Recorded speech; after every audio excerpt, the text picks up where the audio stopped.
Hello everyone, welcome to my channel KP success zone. दोस्तों, आज के वीडियो में हम करने वाले हैं चैप्टर 6 क्लास 6 का चैप्टर 6 ज्योग्राफी में और एमसीक्यू क्वेश्चन हम लोग कर रहे थे। थ्योरी क्लास का जो क्लास था एनसीईआरटी का, वो हमारा क्लास 9 तक कंप्लीट हो चुका है। तो जो लोग भी नहीं देखे हैं आप देख सकते हैं। थ्योरी क्लास में आपको इस तरीके से नोट्स के साथ आपको पढ़ाया गया है और एक एक चीज़ को थ्योरी में कराया गया है। तो आप थ्योरी और एमसीक्यू अगर आप कर लेते हैं क्लास 6 से लेके 10 तक का, तो आने वाला जो भी एग्ज़ाम है, चाहे आप बीपीएससी का तैयारी कर रहे हो, यूपीपीसीएस का तैयारी कर रहे हो, या किसी अन्य एग्ज़ाम का भी तैयारी कर रहे हो, या फिर टीचर वाला ही तैयारी कर रहे हो जो जिसमें आपको ज्योग्राफी पूछता है, हर जगह ये हेल्पफुल होने वाला है। तो थ्योरी और ऑब्जेक्टिव दोनों करने के बाद आपको ज्योग्राफी पे बेहतरीन पकड़ हो जाएगा। तो आप इस क्लास को जरूर करें।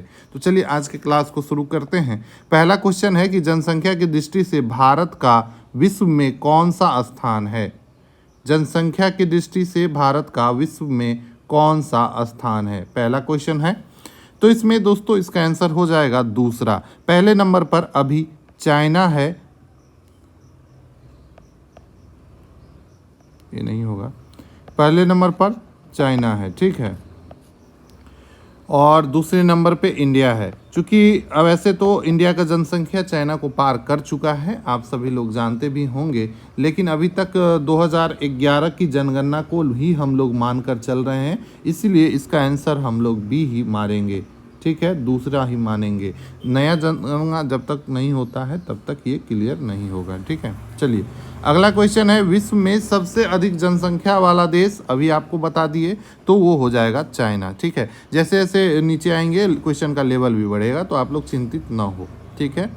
आगे है दोस्तों, भारत स्थित है, भारत किस गोलार्ध में स्थित है। तो भारत जो है दोस्तों दक्षिणी गोलार्ध में स्थित है। अगर आप पृथ्वी के इसको देखें तो भारत जो है भूमध्य रेखा के 0 डिग्री जो अक्षांश रेखा है उसको भूमध्य रेखा बोलते हैं, और भूमध्य रेखा के नीचे वाले भाग को दक्षिणी गोलार्ध और ऊपर वाले भाग को उत्तरी गोलार्ध बोलते हैं। तो भारत जो है नीचे है, तो ये हो जाएगा दक्षिणी गोलार्ध में। तो भारत की स्थिति क्या है, तो भारत की स्थिति दक्षिणी गोलार्ध में है, ठीक है।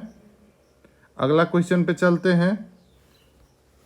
अगला क्वेश्चन है, कौन सा देश 7 देशों के साथ भूमि सीमा साझा करता है। तो भारत जो है दोस्तों 7 देशों के साथ भूमि सीमा साझा करता है। कौन कौन सा देश है वो सातों, उसको भी हम लोग देखेंगे। तो भारत साझा करता है चाइना के साथ, चाइना के साथ करता है, पाकिस्तान के साथ, बांग्लादेश के साथ, म्यांमार, नेपाल, भूटान, कितना हो गया, 1 2 3 4 5 6, एक देश और रह रहा है सिक्किम। नहीं, सिक्किम के पास क्या, तो भूटान है। 7वां देश कौन सा रह गया भाई, चाइना हो गया, अफगानिस्तान। तो इन 7 देशों के साथ सीमा साझा करता है। वैसे डायरेक्टली हम अफगानिस्तान के साथ सीमा साझा नहीं करते हैं, क्योंकि जो पीओके है, जो हमारा पीओके है जिस पे पाकिस्तान का कब्जा है, वो उससे साझा करता है। चूँकि पीओके हमारा है तो हम उसको भी अपना ही देश सीमा मानते हैं, ठीक है। तो अफगानिस्तान से भी हम साझा करते हैं। चलिए अगला है, महान भारतीय रेगिस्तान कहाँ स्थित है। भारत का महान रेगिस्तान कहाँ स्थित है, पूर्वी भाग में कि पश्चिमी भाग में। तो जी हाँ दोस्तों, राजस्थान की तरफ है, तो पश्चिमी भाग में, पूर्वी भाग में नहीं, ठीक है। तो इसका आंसर होगा भारत के पश्चिमी भाग में आपको रेगिस्तान देखने को मिलेगा। ये है भारत का नक्शा, और आप ये जो पूर्वी भाग है यहाँ पर, ये पूर्वी हो गया, और ये गुजरात वाला क्षेत्र जो है ये पश्चिमी हो गया। तो यहाँ पर गुजरात और राजस्थान की तरफ आपको महान रेगिस्तान देखने को मिलता है, ठीक है। तो इसको भी ध्यान रखेंगे। पूर्वी भाग में क्या हो गया, तो पूर्वी भाग में आपको मिजोरम, मेघालय, मणिपुर, असम, मतलब पूरा 7 सिस्टर आएगा। और आपको पता होगा कि मेघालय में सबसे ज़्यादा वर्षा होता है मासिनराम में, तो इसको भी ध्यान रखेंगे, ठीक है। तो बाकी जो लोग क्लास 6 में है वो भी इसको कर सकते हैं, आपका सारा कुछ क्लियर हो जाएगा। अगला है दोस्तों, भारत के उत्तरी मैदान के दक्षिण में क्या है। देखिए भारत के दो भाग, दक्षिणी भाग हो गया और ऊपर में जो है हिमालय वाला क्षेत्र, ये ऐसे तो यहाँ पर गुजरात हो गया और फिर ऐसे है हमारा भारत, ऐसे कुछ है, थोड़ा गलती होगा तो उसको माफ़ कीजिएगा। ठीक है, तो ये हो गया हमारा उत्तरी मैदान और ये हो गया दक्षिणी मैदान। ठीक है, तो भारत के दक्षिण में क्या है, तो देखिए भारत के बीचों बीच कर्क रेखा गुजरती है। ठीक है, और कर्क रेखा से नीचे जो वाला जो भाग है उसको प्रायद्वीपीय पठार वाला भाग बोलते हैं। ठीक है, क्या बोलते हैं, प्रायद्वीपीय पठार वाला भाग बोलते हैं। तो बी नंबर इसका आंसर हो जाएगा और ये दक्षिणी भाग में है। ठीक है, भारत के दक्षिणी भाग में। ठीक है, भारत से कर्क रेखा गुजरती है, आप सभी लोग जानते ही होंगे। चलिए आगे चलते हैं। महानदी गोदावरी और कृष्णा कावेरी नदी कहाँ बहती है। महानदी गोदावरी कृष्णा और कावेरी ये सभी दोस्तों प्रायद्वीपीय भारत की नदियां हैं और ये बंगाल की खाड़ी में जाकर बंगाल की खाड़ी में गिर जाती है। आप सभी लोग जानते हैं भारत में भारत के नीचे प्रायद्वीपीय भारत इधर आपको बंगाल की खाड़ी है और इस साइड अरब सागर है। ठीक है, और नीचे हिंद महासागर है। तो महानदी गोदावरी कृष्णा और कावेरी नदियाँ इस साइड से पश्चिमी घाट से निकलती हैं और इधर की तरफ बहते हुए बंगाल की खाड़ी में गिर जाती है। तो इसको ध्यान रखेंगे, सी नंबर आंसर इसका सही हो जाएगा। ठीक है, चलिए अब है अरब सागर में स्थित भारतीय द्वीप को किस नाम से जाना जाता है। अब देखिए भारत के दो द्वीप हैं, आप इसको ध्यान रखेंगे। एक तो इधर बंगाल की खाड़ी में है और दूसरा अरब सागर में है।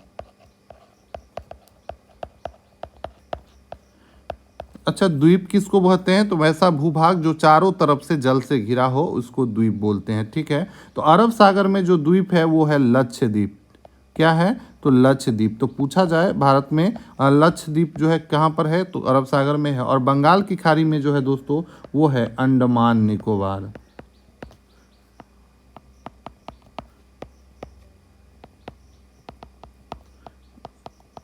तो ये ध्यान रखेंगे। तो इसका आंसर हो जाएगा, अरब सागर में पूछ रहा है तो इसका आंसर हो जाएगा लक्षद्वीप। अरब सागर में क्या है, तो लक्षद्वीप है। ठीक है, राजस्थान में कौन सी पहाड़ियाँ स्थित है। राजस्थान में अरावली पहाड़ी है। अरावली पहाड़ी की बात करें तो ये सबसे पुराना पहाड़ी है। ठीक है, भारत में स्थित है और सबसे पुराना है, तो इसको भी हम लोग ध्यान रखेंगे। ठीक है, चलिए अगला है दोस्तों, प्रशासनिक उद्देश्य से विभाजित भारत में राज्यों की संख्या कितनी है। तो भारत में राज्यों की संख्या पूछ रहा है, तो भारत में वर्तमान में 28 राज्य हैं। 28 राज्य है। ठीक है, और 29वां राज्य पूछा जाए कौन सा बना था, तो 29वां राज्य बना था तेलंगाना। तो भैया 28 कैसे हो गया, तो 28 ऐसे हो गया क्योंकि जम्मू एंड कश्मीर जो कि राज्य था उसको बाद में क्या कर दिया गया था, यूनियन टेरिटरी में बदल दिया गया था, इसलिए अब 28 राज्य है। 29 राज्य हुआ था जब तेलंगाना बना था, फिर जम्मू कश्मीर को यूटी बना दिया गया, तो फिर से राज्यों की संख्या 28 हो गया। ठीक है, अगला है दोस्तों, भारत में केंद्र शासित प्रदेश कितना है। तो वर्तमान में केंद्र शासित प्रदेश की संख्या जो है वो 7 है। तो इसको भी ध्यान रखेंगे, 7 केंद्र शासित प्रदेश है भारत में। ठीक है, चलिए आगे है दोस्तों, भारत की राष्ट्रीय राजधानी कौन सी है। तो भारत की राष्ट्रीय राजधानी है दोस्तों नई दिल्ली। और नई दिल्ली राष्ट्रीय राजधानी कब बनी थी, तो 1911 ईस्वी में राष्ट्रीय राजधानी बनी थी नई दिल्ली। ठीक है, अगला है दोस्तों, निम्नलिखित में से कौन सा ज्वालामुखी पर्वत है। निम्नलिखित में से कौन सा ज्वालामुखी पर्वत है। ठीक है, 13 का आंसर हो जाएगा आपको सी, किलिमंजारो और फ्यूजियामा और किलिमंजारो ये दोनों दोस्तों ज्वालामुखी पर्वत है। ज्वालामुखी के उद्गार से ही ये इसका निर्माण हुआ है, तो इसको ध्यान रखेंगे, ये जो है ज्वालामुखी पर्वत है। ठीक है, चलिए आगे चलते हैं। बृहस्पति पर्वत में ऊपर उठे हुए बृहस्पति को क्या कहते हैं। देखिए बृहस्पति पर्वत जो होता है इसमें ऊपर ऊंचे उठे हुए भाग को बोलते हैं हस्ट बोलते हैं या उत्खंड भ्रंश बोलते हैं। इसी को दोस्तों कहीं पर ऑप्शन में हार्स्ट भी रहता है, ठीक है। तो हार्स्ट बोलते हैं ऊपर हुए उठे हुए खंड को, और नीचे धंसे हुए को बोलते हैं द्रोणिका। ये बोलते हैं नीचे धंसे हुए को, नीचे धंसे हुए को, ठीक है। ये कुछ इस तरीके से होता है, कहीं ऊपर उठ जाता है, कहीं नीचे धंस जाता है। तो जो नीचे धंसा हुआ भाग होता है उसको बोलते हैं द्रोणिका भ्रंश, और ऊपर उठे हुए भाग को उत्खंड भ्रंश बोलते हैं। तो पूछा जाता है, याद रखेंगे। किस प्रकार के पर्वतों का निर्माण तब होता है जब बड़े क्षेत्र टूटकर लंबवत रूप से विस्थापित हो जाता है? तो किस प्रकार का निर्माण होता है दोस्तों? तो इसका आंसर हो जाएगा भ्रष्टोत पर्वत। जैसा अभी लोग सुने हैं, टूटकर लंबवत रूप से, लंबवत मतलब ऊपर की ओर खड़ा हो जाए, तो ऊपर उठे हुए भाग की बात हो रही है। लंबवत खड़ा हो गया मतलब ऊपर उठा हुआ भाग की बात हो रही, तो भ्रष्टोत पर्वत इसको बोलते हैं। अगला है, निम्नलिखित में से कौन सा विश्व का सबसे पुराना वलित पर्वत है? विश्व का सबसे पुराना वलित पर्वत जो है ये हमारे भारत में ही है, और इसका आंसर है अरावली, और ये भारत के राजस्थान में स्थित है। कहाँ पर स्थित है? भारत के राजस्थान में स्थित है। अगला क्वेश्चन है, बर्फ की अस्थायी रूप में जमी हुई नदियों को क्या कहा जाता है? तो बर्फ की अस्थायी रूप से जमी हुई नदी, तो बर्फ की नदी जिसको बोलते हैं उसको वो है दोस्तों हिमानी। हिमानी को दोस्तों बर्फ की नदी के नाम से जानते हैं, ठीक है। अगला है, यूरोप की एक महत्वपूर्ण पर्वत श्रृंखला कौन सी है? तो यूरोप की महत्वपूर्ण पर्वत श्रृंखला है दोस्तों एंडीज और अल्पास। तो अल्पास है दोस्तों, अल्पास जो है यूरोप की पर्वत है, सॉरी अल्पास नहीं, एंडीज इसका आंसर हो जाएगा। एंडीज जो है यूरोप की महत्वपूर्ण श्रृंखला है जो एशिया को यूरोप से अलग करती है। एशिया और यूरोप को क्या करती है? यूरोप अलग करती है एंडीज पर्वत श्रृंखला। और अल्पास पर्वत श्रृंखला ये रूस में है, तो इसको भी ध्यान रखेंगे। हिमालय हमारा भारत में है, ठीक है। चलिए अगला क्वेश्चन हम लोग देखेंगे। अगला क्वेश्चन है, यांगची नदी कहाँ बहती है? यांगची नदी कहाँ बहती है?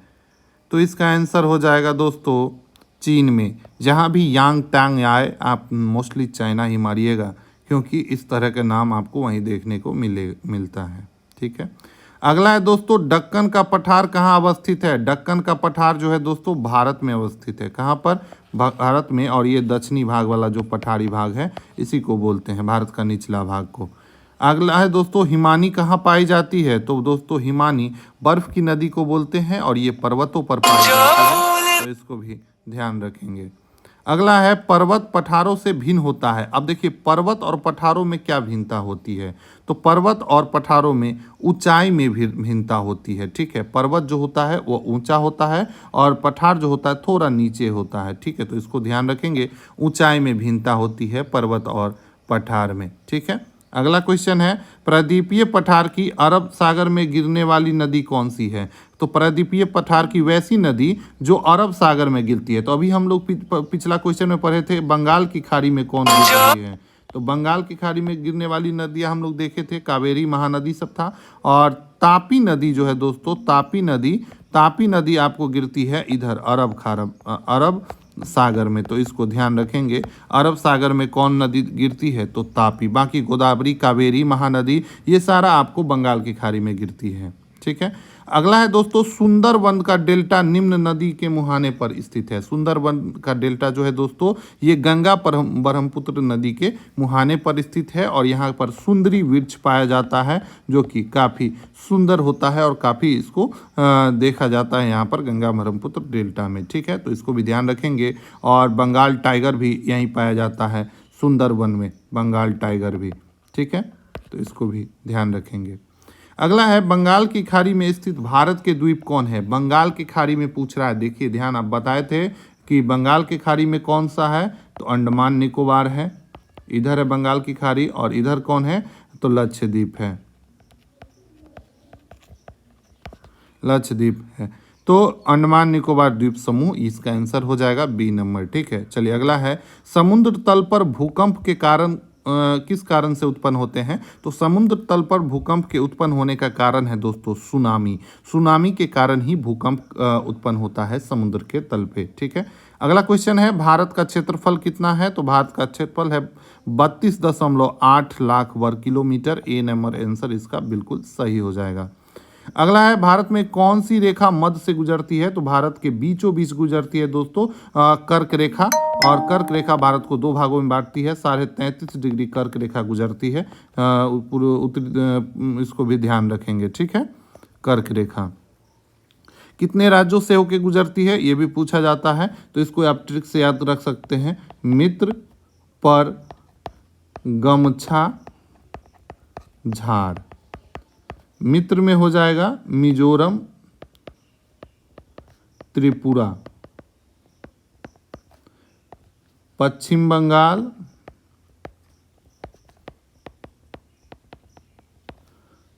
ठीक है, राजस्थान, उसके बाद गुजरात, मध्य प्रदेश एमपी, झारखंड। ठीक है, तो 1 2 3 4 5 6 7।